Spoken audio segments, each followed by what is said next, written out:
رفع الیدین کرنے کی وجہ بغلوں میں بت رکھنا تھا، اور یہ بچے کو پتا ہے۔ میرا ایک دوست کہتا ہے بچے کو پتا ہے۔ جی بچے کو پتا نہیں ہے، بچے کو بتایا گیا ہے۔ بچے کو تو بہت کچھ اور بتایا گیا ہے جو اس کو بڑے ہو کے پتا چلتا ہے کہ یہ یوں نہیں تھا، یہ یوں ہے۔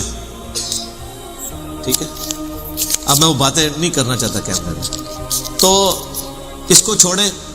میں آپ کو اسی سے ریلیٹڈ ایک واقعہ بتاتا ہوں۔ جب 2008-9 میں دعوت کا کام ہم نے نیا شروع کیا، تو ہمارے آفس کے ایک کولیگ تھے، تو وہ سیالکوٹ میں رہتے تھے، چوئنڈا گاؤں ہے، بارڈر کے قریب ہی ہے۔ تو وہاں ایک مسجد میں ہم لوگ رات کے وقت رکے ہیں، وہاں پہ درس و تدریس کے لیے۔ مسجد بریلویوں کی تھی، لیکن وہ ہم تو چونکہ فرقے سے نہیں تھے، پھر لے کے جانے والے بھی ہمیں بریلوی تھے۔ ٹھیک ہے، اس مسجد کا جو صدر ہے وہ بھی پڑھا لکھا بندہ تھا۔ اس وقت تو ظاہر ہے کہ مجھے کوئی جانتا ہی نہیں تھا، میں 2008 کی بات کر رہا ہوں۔ اور وہ بھی ہم پبلک کو کوئی درس نہیں دیتے تھے، اپنے جو دوست یار وہ لے آتے تھے۔ عشاء کی نماز کے بھی گھنٹے بعد گھروں سے بلا کے بیٹھ کے وہاں پہ کوئی اللہ رسول کی بات کر لی، عز و جل و صلی اللہ علیہ وآلہ وسلم۔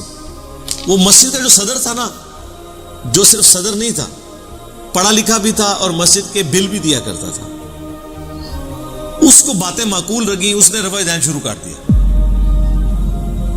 ہو پورے چنڈے میں قیامت ٹوٹ پڑی جناب۔ کمیٹیاں مسجد کی جناب، وہ مولوی اکٹھے ہو گئے، انہوں بلاؤ جی اس صدر نو جناب، کیا ہو گیا، یہ ہو گیا۔ میں نے اسے ایک ٹوٹکا بتایا تھا، اس نے کہا جی ہمیں تو یہ بتایا گیا کہ یہ بت رکھ کے آتے تھے، اس لیے رفع الیدین ہوتا تھا۔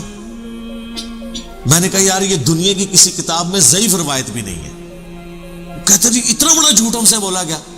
میں نے کہا اس سے بڑی بات تم ان علماء کو کہو کہ اگر یہ حدیث دکھا دے نا، تو نہ صرف میں رفع الیدین چھوڑوں گا بلکہ علی بھائی اور ان کے سارے سٹوڈنٹس بھی چھوڑ دیں گے رفع الیدین۔ کاش اس ٹائم تو حدیث لب گئی ہوندی تے میرے کو تھوڑی جان چھوٹ گئی ہوندی۔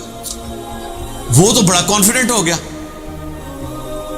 5-6 دن میں میٹنگ کال ہوئی، وہ جناب بیٹھا، اس نے کہا بھائی بات یہ ہے کہ مسجد سنبھالو نا اپنی، مونی مسجد چاہیے تھی۔ مجھے پتا چلا ہے، میں نے خود بخاری مسلم دیکھ لیا، نماز کا یہ طریقہ ہے۔ تم کہتے ہو بت رکھ کے آتے تھے، ختم ہو گیا، مجھے بتوں والی حدیث دکھا دو، میں رفع الیدین چھوڑ دوں گا، انجینئر صاحب سے بھی چھڑوا دوں گا۔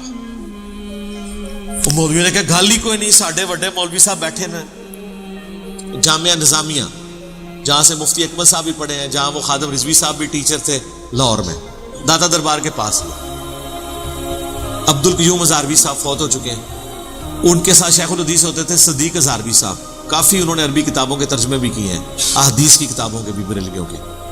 وہ اس وقت زندہ تھے۔ ان کا جی وہ ہمارے سب سے بڑے عالم ہیں، ان کو فون ملایا جی، فون ملایا، انہوں نے کہا اسپیکر آن کرو، سناؤ۔ انہوں نے کہا جی جناب ایسا ایک بندے نے رفع الیدین شروع کر دیا ہے، وہ ہمیں وہ آپ اس حدیث کا حوالہ دے رہے ہیں، وہ جو بت رکھ کے آتے۔ ہائے ہائے ہائے ہائے، صدقے جاواں۔ ہاں، ان کو کیا پتا تھا کہ یہ تو وہ بیان ہے کہ جناب والا یہ ہے وہ ذرائع۔ وہ جو کہہ رہا تھا اس کو کیا پتا تھا کہ ذرائع لوگ پوچھ لیں گے پھر بعد میں۔